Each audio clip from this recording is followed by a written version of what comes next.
ओम करणी मंगलम जग जननी मंगलम। ओम करणी मंगलम जग जननी मंगलम। ओम करणी मंगलम जग जननी। आदर्श शिक्षण संस्थान जोधपुर की तरफ से ऑनलाइन क्लासेज में आप लोगों का हार्दिक स्वागत व अभिनंदन। वो विषय है गणित और कक्षा है 10वीं।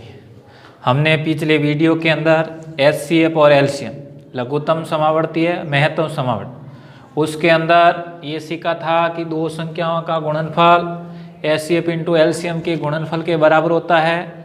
तो ये बातें हम लोगों ने पिछले वीडियो के अंदर पढ़ी थी और उससे पीछे वीडियो में हमें देखा था कि परिमेय और अपरिमेय संख्या, यानी इतने दिन हम ये पढ़ते थे कि ये परिमेय संख्या होगी यह अपरिमेय संख्या होगी, परंतु अब एक थोड़ा गणित के अंदर यह सब का प्रमाण होता है, इसलिए अब हम यहाँ सिद्ध करेंगे कि वो हम जिसको है वो परिमेय और अपरिमेय संख्या कहते थे वो किस आधार पर कहते थे।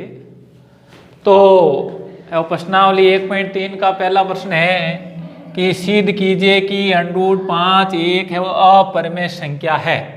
अपरिमेय संख्या कैसे, इसको हमें सिद्ध करना। तो देखिए हम लोगों ने देखा है कि अपरिमेय संख्या है, परंतु हमने माना √5 एक परिमेय संख्या। तो परिमेय संख्या है तो परिमेय संख्या की हम लोगों ने परिभाषा पहले पढ़ ली है कि जिसको a/b के रूप में लिखा जा सकता है और b का मान 0 नहीं होना चाहिए।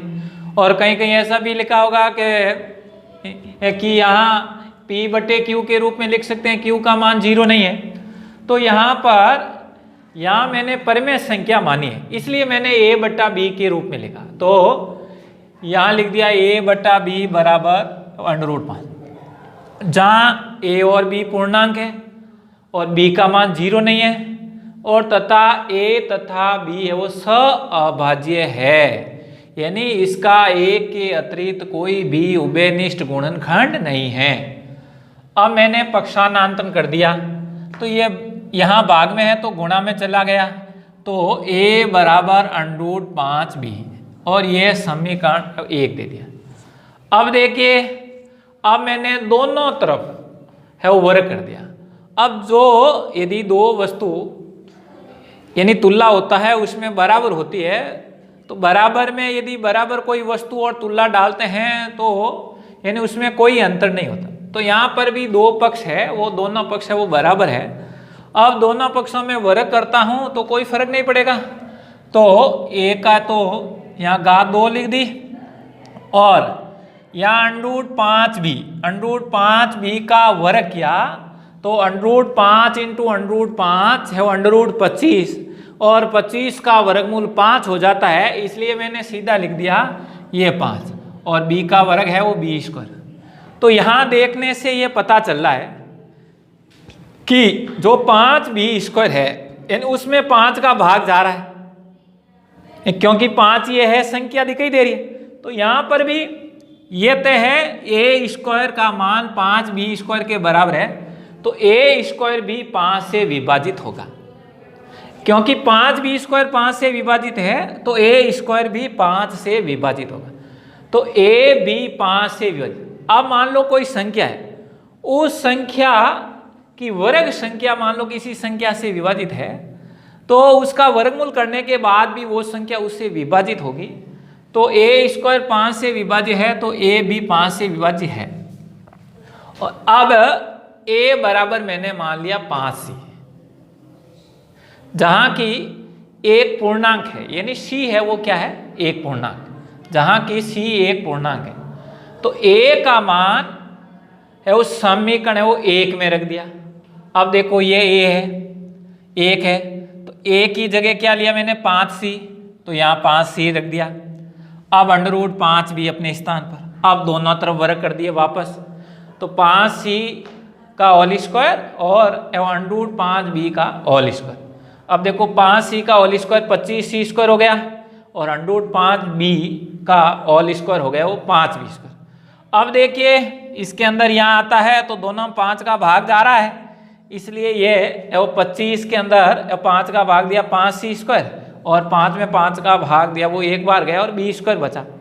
तो यहाँ देखने से स्थिति स्पष्ट है कि c² को कौन विभाजित कर, तो क्या 5c² किससे विभाजित है 5 से, तो b² भी किससे विभाजित होगा 5 से, तो b² 5 से विभाजित है। तो इस प्रकार 5 b को भी विभाजित है करता है। अब देखो एक स्थिति है और एक स्थिति है, a भी 5 से विभाज्य है, b भी 5 से विभाज्य। तब हम इस दोनों स्थितियों से प्राप्त करते हैं, तब हम प्राप्त करते हैं कि संख्या 5 दोनों संख्याओं a और b को विभाजित करता है। तो a और b का एक साझा गुणनखंड क्या हो गया 5 हो गया। परंतु हमने माना है कि a तथा b क्या है सअभाज्य संख्या, तो सअभाज्य संख्या है इसलिए 5 इसका गुणनखंड कैसे हुआ। इसलिए हमारी ये मान्यता है कि √5 एक परिमेय संख्या है वो गलत है। तो इस आधार पर हम कह सकते हैं कि √5 है वो एक हमारी क्या संख्या है, तो ये √5 है वो अपरिमेय संख्या है।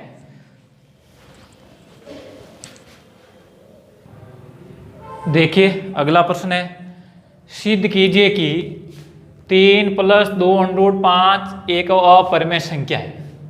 तो हम लोगों ने √5 है वो अपरिमेय संख्या देखी थी। अब है 3 + 2, तो हमने माना है कि 3 + 2 √5 एक परिमेय संख्या है। परिमेय संख्या है इसका मतलब मैंने बताया a/b के रूप में लिख सकते हैं। तो यहाँ 3 + 2 √5 यदि ये परिमेय है तो a/b के रूप में यानी बराबर है। अब देखिए अब इसका पक्षांतर कर दिया, ये 3 प्लस में है और उधर गया तो किस में आ गया माइनस में गया। अब हमारा यहाँ ये है 2 √5 है, इसका मतलब 2 गुणा √5, तो ये 2 इधर है गुणे में है तो उधर चला गया तो भाग में चला गया। तो इसको इस प्रकार लिख दिया कि 1/2 और कोष्टक के अंदर बंद कर दिया और a/b -3। अब देखिए चूंकि a और b पूर्णांक है अतः 1/2 और a/b -3 है वो एक क्या होनी चाहिए परिमेय संख्या होनी चाहिए, पूर्णांक है। तो ये यदि परिमेय संख्या है और इस संख्या के बराबर ये है तो हम कह सकते हैं कि √5 भी एक परिमेय संख्या होगी। परंतु हम जानते हैं अभी यानी ऊपर ही सिद्ध किया है और पहले भी जानते थे, तो परंतु √5 है वो अपरिमेय संख्या है और तब यहाँ विरोधाभास है, तो हमारी कल्पना है वो गलत है और अतः दी गई संख्या 3 + 2 √5 अपरिमेय संख्या है।